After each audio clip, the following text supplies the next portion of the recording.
My parents gave my brother my paid-off lake house keys for a weekend party without asking. He damaged the dock, ruined the furniture, plus left a $7,800 repair bill. Dad said, "A selfish nobody like you doesn't deserve a lake house." I handed him the estimate. He crumpled it at my feet. I sent the photos plus security footage to my lawyer. When the certified letter arrived, the front door was open 4 inches when I reached the porch, not unlocked. Open, the jamb had a scuff mark at knee height where someone had kicked it wider, and the doormat was flipped upside down with a crushed aluminum can pressed into the rubber backing. I set my bag on the step and pushed the door the rest of the way with 2 fingers. The lake house smelled like stale beer and wet wood.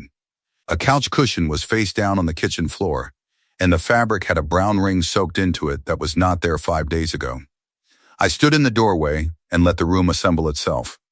Kay was behind me on the porch, still holding her keys, and I heard her stop when the smell hit her. 2 windows in the back bedroom had cracks running corner to corner. The curtain rod had been pulled from the wall on one side, so the whole thing hung at an angle, and there was a boot print on the windowsill. A full tread, dried mud, as if someone had climbed out.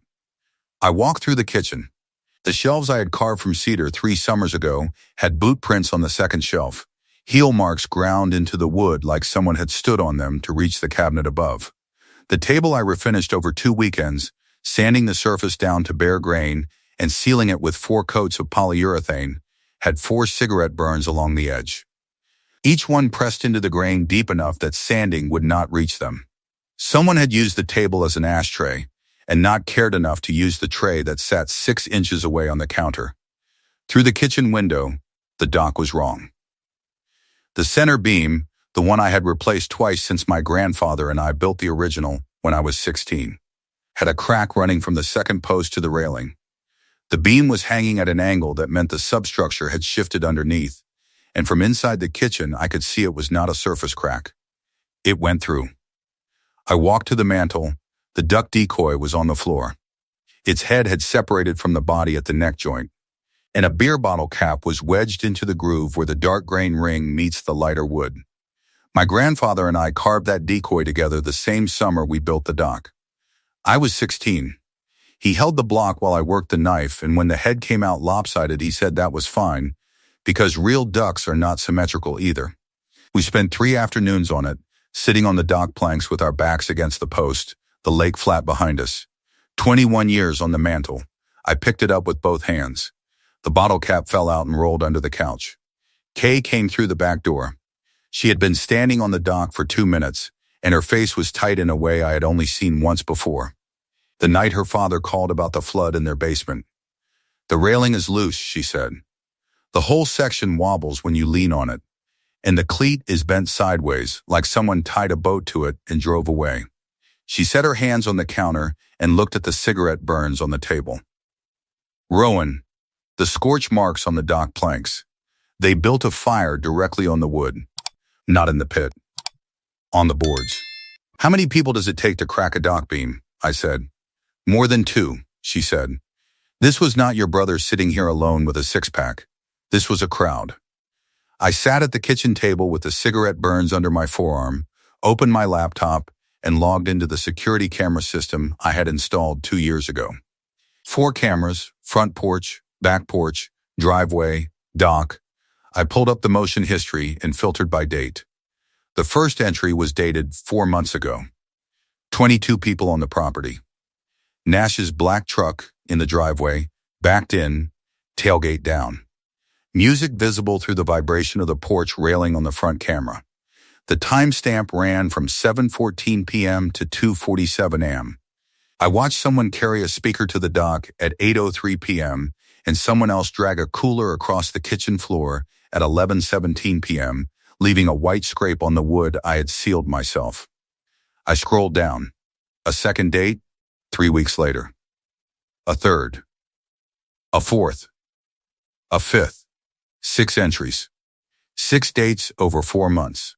40 unique faces across the footage. My parents' silver sedan appeared in visit 2, parked behind Nash's truck. My father, Clint, walked across the driveway with a case of something under his arm at 6:48 p.m. My mother Deanne was not in that frame, but the passenger door was open and someone had set a purse on the front step that looked like hers. 6 times, not once. 6 times someone had used my house, my dock, my furniture, and my property while Kay and I were at work at her parents' place or asleep in our apartment 40 minutes away. And nobody had called. Nobody had asked. Nobody had mentioned it at a single family dinner in 4 months. I bought this house 6 years ago for $138,000, a fixer-upper on a dirt road with a leaking roof and a dock that was more memory than structure. My grandfather left me the down payment before he died. Not a fortune. Enough to make the bank say yes. I paid the mortgage off 2 years ago on a woodshop teacher's salary of $52,000 a year, which meant saying no to vacations, saying no to the truck I wanted, and saying no to the kitchen remodel Kay and I had been planning for our apartment. Current appraisal after my renovations, $215,000. Every dollar of that increase came from my hands. The floors I sanded on my knees, the shelves I carved, the dock I rebuilt, the table I refinished until the wood felt alive under my palm. Nash had treated it like a rental with no deposit and no landlord. I almost drove to my parents' house that night. It was 11:40 and I could still smell beer in the carpet and something sour in the back bedroom. My keys were in my hand and my jacket was on, and I was already rehearsing what I would say. A speech that starts with "How could you?" and ends with someone yelling and nothing changing. Kay was already awake. She was sitting at the edge of the bed with her phone face down on the nightstand, and she said 4 words without raising her voice. "Let Lorna handle this." I put my keys back on the hook. I sat on the bed beside her for a long time without speaking. It was on the nightstand beside her phone. The cracked head was in my other hand. If stories like this keep you watching, subscribe to Karma Unfolded and hit the bell so you never miss one. The next morning I called a licensed contractor named Garza who had done roofing work on 2 houses down the road. He drove out Monday afternoon, walked the property with a clipboard and a tape measure, photographed every damaged surface, and gave me an itemized assessment of the visible damage from the 6th visit alone. Dock beam and railing, $4,200. Furniture replacement and repair, $2,100. 2 cracked windows, $800. Dishwasher door and kitchen drawer, $700. Total, $7,800. I asked him to come back later in the week to assess the older damage from the 5 earlier visits, once I had the footage organized by date so he could match the timeline. That same Monday afternoon, Ferris walked over from 3 houses down. He was carrying 2 mugs of coffee and had his phone in his shirt pocket. Ferris was 63, retired postal worker, had lived at the lake year-round since his wife passed 4 years ago. He set 1 mug on the dock post, looked at the cracked beam, and ran his hand along the split without saying anything for about 10 seconds. 5 or 6 times, he said. Cars in the driveway, music past midnight. The 4th time I walked over to say something and there were 30 people in the yard. Nobody I recognized except your brother. He pulled his phone out and swiped through 4 photos. Porch railing cracked and hanging. Tire marks on the lawn from someone turning around too fast. A red cooler on the dock with cans scattered around it. A car parked on the grass with its bumper touching the fence post. I should have called sooner, he said. He held the mug with both hands and looked at the dock like it was personal. The 4th time, there was a girl standing on the railing taking a picture. Both feet on the top rail. I thought the whole thing was going to go into the water. Did you say anything to Nash? I walked up to the driveway. He was standing by his truck with a beer in his hand and about 15 people behind him on the lawn. I said, "This is your brother's property, and you need to keep it down." He said, and I am quoting him, "Rowan does not care. Ask my dad." He turned around and went back inside. Ferris had watched me rebuild that railing 2 years ago. He had brought me lemonade and sat in a lawn chair on his property line while I worked. He was the kind of neighbor who noticed things and remembered them, and felt responsible when he did not act on what he noticed. I asked if he would be willing to put what he saw into a written statement. He said yes before I finished the sentence. Tuesday morning, day 3, I drove to my parents' house with the $7,800 estimate in a manila envelope. I was bringing only the visible damage, the number from the 6th visit. The other 5 visits, the footage, the neighbor's photos stayed in my back pocket. I walked in with one piece of paper because I wanted to see what one piece of paper would do. Deanne opened the front door and looked surprised to see me on a weekday. I walked past her to the dining room. Clint was at the table reading something on his phone, a glass of water and a folded newspaper beside his elbow. I set the estimate in front of him, the paper flat, the number facing up. He picked it up. Read it, put it down, picked it up again. His jaw tightened, and then something shifted in his face, the same expression I had seen when I was 14 and asked him to come to my school woodworking exhibition. He had looked at me like I was asking for something unreasonable. He looked at me that way now. A selfish nobody like you does not deserve a lake house, he said. His voice was not loud. It was flat and certain, like he was reading something he had already decided. You sit on that dock every weekend like you built the Taj Mahal. Your grandfather felt sorry for you and wrote you a check. That is not earning. That is pity. Your brother has been struggling to get his life together, and you cannot even let him use a place that sits empty 5 days a week. He needed somewhere to bring his friends. You needed somewhere to feel important. The difference is, he actually has people who want to be around him. He crumpled the estimate, not on the table. He balled it up with one hand and dropped it on the floor between my shoes. The paper hit the hardwood and rolled once and stopped against my left foot. Deanne was standing in the doorway to the kitchen. She had not moved since I walked in. Her arms were crossed and her chin was slightly up, the posture she used when she was about to say something she had already practiced. He is your brother, Rowan. You have a wife. You have a job. You have the house. What does Nash have? An apartment with a broken elevator and a car he can barely afford. You are really going to make this about some furniture? Some furniture. The table I refinished. The shelves I carved. The dock my grandfather helped me build when I was a kid, who still thought his family respected the things he made.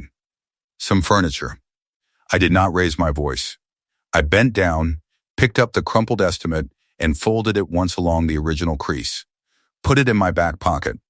Then I walked into the kitchen. On the wall next to the refrigerator was the family calendar, the same laminated grid Deanne had used since I was in high school. 6 dates were marked in her handwriting. Blue ink, each one reading Nash, Lake, 6 dates that matched the 6 dates on my security footage down to the day. I took a photo. Then a second photo closer, so the handwriting was legible and the month headings were visible. Deanne watched me photograph it. She did not ask what I was doing. She knew. I walked out. Deanne called my name once from the porch. I did not turn around. In the driver's seat, I called Lorna Haddad, a civil litigation attorney Kay's cousin had used 2 years ago for a property dispute. I told her I had footage, a contractor's estimate, a neighbor's photos, a witness willing to give a statement, and a calendar with 6 dates in my mother's handwriting. She said, "Come in tomorrow at 9. Lorna's office was on the second floor of a brick building on Grant Street. 3 filing cabinets against the wall and a window that faced the parking lot. She was 48, direct, and did not use words she did not need. I handed her a USB drive with all 6 visits downloaded. She plugged it into her laptop and watched the footage on fast forward, pausing at the moments where faces were clearest, where damage was visible happening in real time. The second visit showed someone dragging my kayak across the dock planks, leaving a gouge in the wood. The fourth showed a group of 8 people leaning on the dock, railing at the same time, the wood bowing visibly under the combined weight. On day 6, she called me back. She had paused visit 3 at minute 14, 22 seconds. Nash was walking through the front door carrying envelopes. Not a package. Mail. Lorna zoomed the frame on her monitor until the return address was legible on the top envelope. First Capital Auto. A P.O. box in Columbus. Does your brother have a recent car loan, she asked. Nash had bought a used sedan about 8 months ago. He mentioned it at a family dinner, said he finally got approved after 2 tries. I remember Clint smiling when Nash said it, a smile that had a reason behind it I did not understand at the time. He listed your lake house as his primary residence on the application, Lorna said. She pulled up the county assessor records on a second screen. The lake house, in my name, no co-owner, mortgage satisfied, 2 years prior. That is address fraud on a loan application, she said. The lender approved an $18,500 auto loan based on a residential address your brother has never lived at. If the lender finds out, the loan terms get reviewed. If the terms get reviewed and the fraud is confirmed, the loan can be called due in full. And your brother has no legal connection to that property. He is not on the deed. He is not on any utility bill. He has never paid a single dollar toward the mortgage, the taxes, or the insurance. Did my father know? Based on what you have described, yes, he gave your brother the key. He encouraged the visits to establish a presence. He was at the property himself during visit 2. That makes him a participant in the misrepresentation, not a bystander. A lender reviewing that address would see a stable, paid-off property with long-term single ownership. They would not see a warehouse associate with 3 apartment moves in 2 years and 2 previous loan rejections. Day 8. Garza came back with the full assessment covering all 6 visits. He had cross-referenced my footage timestamps with the damage progression in each room and on the dock. Cumulative damage across 4 months, $23,400. Scratched floors from drag coolers. Stained walls from spilled drinks left overnight. Bent dock cleat. Broken kitchen drawer from someone sitting on it. Cracked porch railing from visit 4's crowd. Damaged kayak. 2 cracked windows. The dock beam. The cigarette-burned furniture. The dishwasher door hanging from one hinge. And the boot prints on my hand-carved shelves. I sat in Lorna's office holding the decoy while I read the total. My thumb was running along the crack in the neck without me realizing it, tracing the line where the dark grain rings split from the lighter wood. My grandfather's carving under my fingertip. The lopsided head he said was fine. I almost called Nash right then. My phone was in my other hand, and my voice was already rising in my throat. Anger that starts behind your sternum and climbs into your jaw before you can stop it. But it was in my hand. The crack was under my thumb. I set the phone down on Lorna's desk and let the footage keep playing on her screen. I told Lorna about my grandfather, how he asked me, the last time I visited him before he died, to keep the family close even when they made it hard. I told her I had honored that request for 5 years. Drove to my parents' house for every holiday. Let Nash borrow tools he never returned. Kept a spare key on a hook by the back door because my mother said it made her feel safe, knowing she could come to the lake house if there was ever an emergency. I should have stopped after year 2. When Clint told me at Thanksgiving that the lake house was wasted on someone who used it to sit and stare at water. I said it plainly to Lorna, without making it sound noble. It was not noble. It was habit and guilt and a dead man's words holding more weight than they should have. On day 9, Lorna confirmed it. Nash's car loan application with First Capital Auto listed the lake house as his primary address. $18,500 at $380 a month. His apartment address where he actually lived showed 3 moves in 2 years. Unstable rental history. 2 previous rejections. Clint had told Nash to use the lake house address, a property with a paid-off mortgage and long-term stable ownership under a family member's name. The loan was approved within a week. The parties were not random. They were cover. Nash needed to establish his presence at the address so the loan application would hold if the lender checked. Every car in the driveway was part of a pattern designed to show Nash was living at the lake house. My father had not crumpled the estimate out of defiance. He had panicked. The estimate was the first outside document connecting Nash to the property. If it led to an insurance claim, the claim would surface the records, and the records would surface a loan application listing an address Nash never lived at. The crumpled paper at my feet was not contempt. It was the reflex of a man who saw the first thread being pulled. I filed the police report on day 10. 6 counts of trespassing plus property damage. The officer at the county sheriff's office took my footage, the contractor's assessment, and Ferris's signed statement. The report was logged before noon.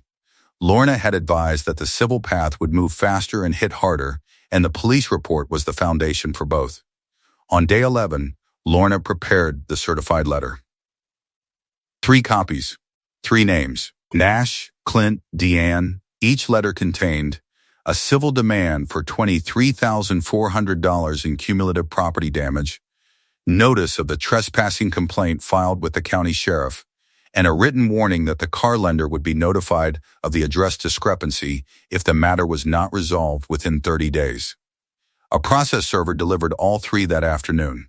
Nash signed at his apartment door. Clint signed at the dining room table and did not open the envelope until the server's car left the driveway. Deanne signed on the porch and went inside without reading the first page. That evening, I texted Nash one line, "Come to the lake house tomorrow. See the damage yourself." He replied 20 minutes later, "Fine. If you are following this story, make sure you are subscribed to Karma Unfolded so you see how it ends." Nash pulled into the lake house driveway at 2 in the afternoon on day 12. Clint's silver sedan followed 3 minutes behind. I had not invited my father. He came anyway, which told me everything about who was more worried about what was in those letters. Ferris was already on the dock. I had asked him to be present as a witness. He stood near the new temporary railing I had bolted on, arms at his sides, not speaking, watching the driveway through the kitchen window. I walked Nash and Clint through the house in silence. No explanations. No commentary. I pointed the way I point for my woodshop students when they make a bad cut. Look at this. Understand what you did. Kitchen. Cigarette burns in the table grain. 4 of them, each one sunk past the polyurethane into the bare wood. Boot prints on the carved shelves. Dishwasher door hanging from one hinge where someone had yanked it open too hard or leaned on it. Back bedroom. Cracked windows with the impact pattern of something thrown, not something fallen. Curtain rod pulled from the wall. A chemical smell in the carpet that was not beer. Dock, the cracked center beam visible in full daylight, the gouge from the kayak, the bent cleat, scorch marks near the fire pit from a fire built on bare planks instead of in the pit itself. Nash looked at the dock beam. "Some of this was already like that," he said. "No," I said. "It was not. The windows could have been anything. Could have been a bird.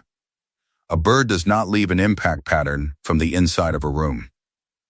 Nash closed his mouth. Clint stood 3 feet behind us the entire walk through with his hands in his jacket pockets. He had not spoken since he stepped out of his car. We came back inside. I set the decoy on the kitchen table next to the demand letter. It was cracked, but still together, the head balanced against the body at an angle. Nash glanced at it and looked away. He did not recognize it. 21 years on the mantel, carved the summer our grandfather died, and Nash did not know what it was. I sat down, opened my laptop, and turned the screen toward both of them. The footage was cued, a 4-minute montage of all 6 visits. Compressed, time-stamped, faces clear. Visit 1. 22 people. Nash's black truck in the driveway. Visit 2.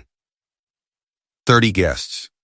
Clint's silver sedan behind Nash's truck, and there was my father walking across the driveway at 6:48 p.m. with a case under his arm. Visit 3. Nash carrying lender mail through the front door, the First Capital Auto envelope visible in his right hand. Visit 4. 8 people on the dock railing, the wood bowing. Visit 5. Someone dragging a piece of furniture across the kitchen floor. Visit 6. The weekend that ended with cracked windows, a split dock beam, and everything on the floor. Nash watched himself on the screen for 4 minutes without blinking. His hands were flat on the table, and his jaw was set, and he did not move. When the footage ended, the kitchen was quiet. The sound of the lake came through the open back window, and Ferris was visible on the dock through the glass, standing with his hands behind his back. I set 3 documents on the table, one at a time. The contractor's full damage assessment, $23,400, itemized across 6 visits. The screenshot of the lender envelope from visit 3 zoomed to show the return address. And the demand letter with all 3 names printed on the first page. I almost stopped the footage during the playback when Clint's face went still and his hand reached for the table edge.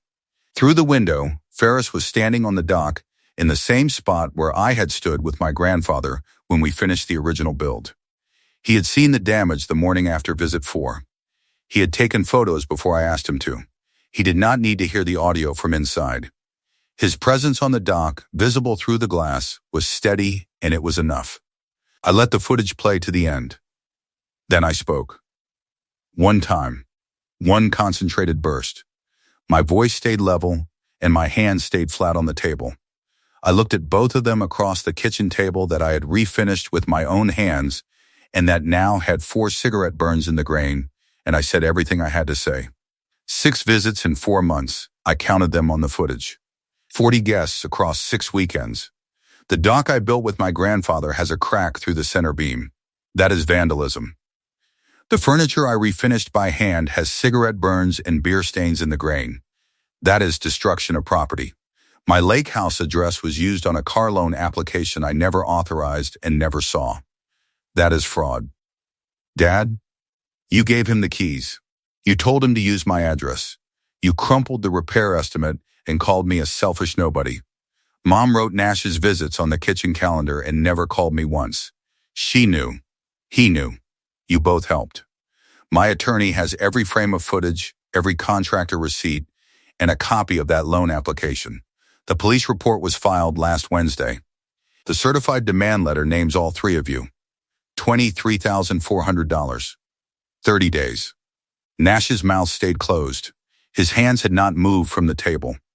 He was staring at the screenshot of the lender envelope, the one showing his own hand carrying the mail through a door that was not his, into a house that was not his, to maintain a lie that was not even his idea. Clint's body gave away what his voice could not. His right hand went flat on the table, then curled into a fist, then went flat again.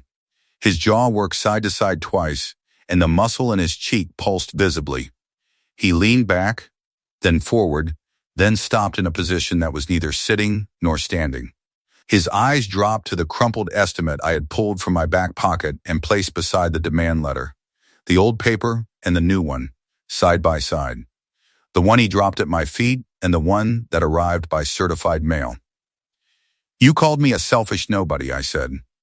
The selfish nobody built this dock by hand. The selfish nobody refinished every chair in this kitchen. The selfish nobody paid the property taxes for 6 years and never asked any of you for $1. Grandfather did not feel sorry for me. He trusted me. He gave me the down payment because he knew I would take care of this place. Your other son used it for beer pong and a fake address. You can tell grandfather's memory which one of us deserved the check. Clint opened his mouth. We can work something out, he said. We can sit down as a family and figure out a number that makes sense for everyone. The number is on the letter, I said. 23,400. That is not realistic. Nash makes 38 a year. You know that. I know what the damage costs. I know what the fraud costs. And I know who told him to use my address. Clint's hand went to the edge of the table and gripped it. His knuckles went white. His eyes were wet, but his face was locked. The face of a man calculating how much of what he just heard could be undone and arriving at 0. Your mother and I have been paying for this family for 30 years, he said. Everything we did was to help your brother get on his feet. You helped him commit fraud on a loan application using my property. That is not getting on his feet. That is standing on mine. You crumpled the estimate at my feet. The certified letter does not crumple. It files. The room held. Nash looked at Clint. Clint did not look back. Nash's phone buzzed on the table. Otis's name on the screen. He did not pick it up. There is no more spare key, I said. There is no holiday at this house. There is no phone call that starts with "he is your brother." The lake house is mine. It has always been mine. And the next person who steps on this property without my permission Meets Lorna before they meet me. Clint stood up from the table. His chair scraped the floor. He walked to the front door, opened it, stepped onto the porch, and stopped. He stood there with his hand on the railing for 8 seconds, looking at the driveway, and then walked to his car without turning around. He did not say a word. Nash followed him out 90 seconds later, leaving the demand letter on the table with the lender's screenshot on top of it. He closed the door behind him quietly, which was worse than slamming it, because it meant he knew. 3 days later, day 15. Nash sat in the chair across from Lorna's desk. He had called through her office because I had stopped answering his number directly. His opening line was the last attempt of a man who still thought the problem was a number and not a pattern. 3,000, he said. Cash, and we call it even. Drop the demand letter, do not call the lender, and I keep the car. 3,000, and this is done. 3,000 of 20, 3,400. 12.8%. He was offering to cover 1 weekend out of 6 and pretending that settled 4 months of trespassing, property destruction, and a fraudulent loan application. I did not answer him. I slid the full demand letter across the desk. The one Lorna had prepared with the itemized breakdown on pages 2 through 4. Nash read his own name on the first line, then Clint's name, then Deanne's. 3 names. 3 individual liabilities. His mouth opened, then closed. He folded the letter, put it in his jacket pocket, and left the office without saying goodbye. The door clicked shut behind him. Lorna wrote the time on her legal pad and looked at me over her glasses. 3,000, she said. He does not understand what he is facing. The civil demand is the smallest part of this. If First Capital Auto confirms the address fraud, his loan gets called due in full. $18,500 he does not have. And your father Co. signed a plan that put your property at risk without your knowledge. That is not a family disagreement. That is exposure. Will they confirm it? I already sent the notification. They have it. Day 17. 9 in the morning. Nash's phone rang while he was eating cereal at his kitchen counter. A woman from First Capital Auto's compliance department. She was polite and brief. She explained that their compliance team had received notification of a potential address discrepancy on his loan application and needed him to confirm his primary residence. 1740 Birch Avenue, apartment 3B, Nash said. His apartment, the real address, the one on his lease, the one he slept at every night while his car loan listed a lake house 40 minutes away that he had never lived in for a single day. 4 seconds of silence on the line. Mr. Reardon, the address on your loan application is listed as a different property. The woman said, we will need updated documentation, including proof of current residence, within 14 business days. If we do not receive it, the loan terms will be placed under full review.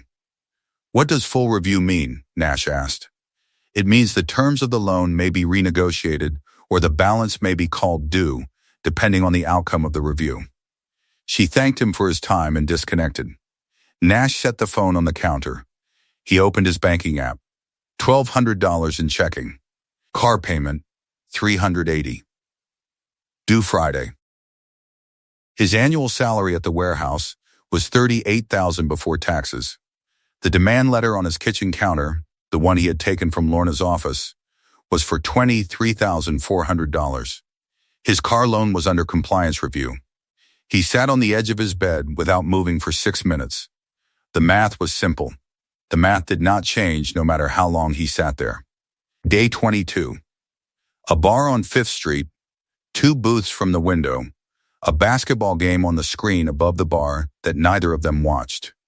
Otis sat across from Nash with a half-finished beer and no small talk.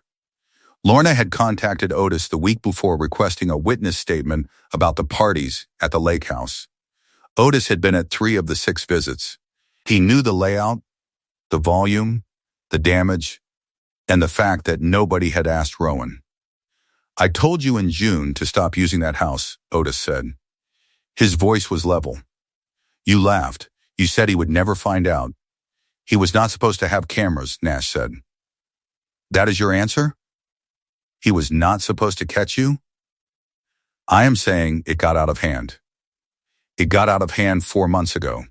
The first time was out of hand. You went back 5 more times. You used his address on a car loan. Your dad helped you do it. And now you are sitting here telling me it got out of hand like it was weather. Nash did not respond. Otis stood up. He dropped a 10 on the table for his drink and pushed his chair in. You burned the one person in your family who actually built something. He walked out the front door and turned left toward the parking lot. He did not text Nash again. Nash stayed in the booth. He finished his beer slowly. Ordered a second. The bartender came by with a towel over his shoulder and asked if Nash was waiting for someone. Nash looked at the empty seat across from him, the seat that still had Otis's napkin on the table, and said, no. Day 25. Nash drove to the lake house alone in the sedan that was financed under an address he did not live at. He parked on the dirt road and carried a toolbox from a discount hardware store, the kind with a hammer, a bag of assorted nails, and a tape measure that retracts too fast. He walked to the dock. The center beam still had the crack running from the second post to the railing. Nobody had touched it since Garza's assessment. Nash knelt on the planks. He placed a pine board across the widest part of the crack and hammered a nail. It bent sideways before it was halfway in. The wood was too hard and the nail was too thin. He pulled it out and tried a different spot. Same result. He tried a second board, thicker, and on the third strike it split down the middle, the grain opening in a straight line from one end to the other. He lowered himself onto the broken planks and let his feet hang over the water. The toolbox was open beside him. A hammer, a bag of bent nails, 2 split boards, a tape measure he had not used. The lake was flat and the trees on the far shore were starting to turn, the first yellows appearing in the maples. He sat there for 20 minutes without taking out his phone. Then he closed the toolbox, carried it back to his car, and drove home. The crack was still there. The bent nails were still in the wood. Nash had never built anything in his life. The toolbox was not a repair attempt. It was the distance between what he had destroyed and what he could never make. Day 30. Lorna's deadline passed. Nash had not responded to the demand letter. Clint had not contacted her office. Deanne had not called. The civil complaint was filed the following Monday, $23,400 in property damage, plus attorney fees, plus filing costs. Day 42. A Saturday morning in mid-October, 6 weeks after the front door was open 4 inches. The lake house porch. Kay's coffee was on the railing, steam rising into air that smelled like pine and the first edge of winter. The dock had been rebuilt by Garza the week before. New boards, a new center beam, new railing. The work cost $4,200, and the wood was straight, and the grain was sealed, and the structure would hold for 15 years. Inside, on the mantel, the duck decoy sat where it had sat for 21 years. The head was reattached. I used wood glue and a bar clamp from my shop classroom, the same type of clamp I teach my students to use when they are learning to repair split joints. The glue line ran along the neck, thin and pale against the dark grain ring. The crack did not disappear, but the duck held.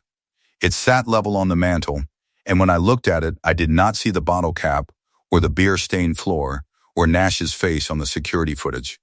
I saw a block of wood and a boy and a man with steady hands on a dock they had just finished building while the sun came off the lake behind them. Clint's kitchen table, 40 minutes south. The demand letter was under a stack of mail he had not opened in 2 weeks. Deanne had stopped writing on the family calendar.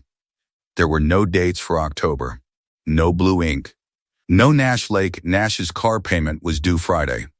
His checking showed $820. The apartment elevator was still broken.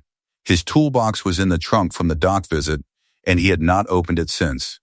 The bent nails were still inside, and the split boards were still on top, and the hammer handle had a crack in it from the second strike. My phone was inside the house, face down on the kitchen counter. There were no missed calls, Kay brought her mug to the railing and stood beside me. The dock looks good, she said. It should. Garza does better work than I do. That is not true, and you know it. She took a sip and looked at the water. Your grandfather would have liked those new boards. He would have said the old ones were fine. He would have been wrong. The lake was flat. The dock was solid. It was on the mantel with its glue line visible. And it always would be. Some things crack and stay cracked. Some things hold if you know how to work the joint. The difference is not the wood. It is who did the building. If this story stayed with you, subscribe to Karma Unfolded. Every week, a new story about what happens when family pushes too far and one person pushes back.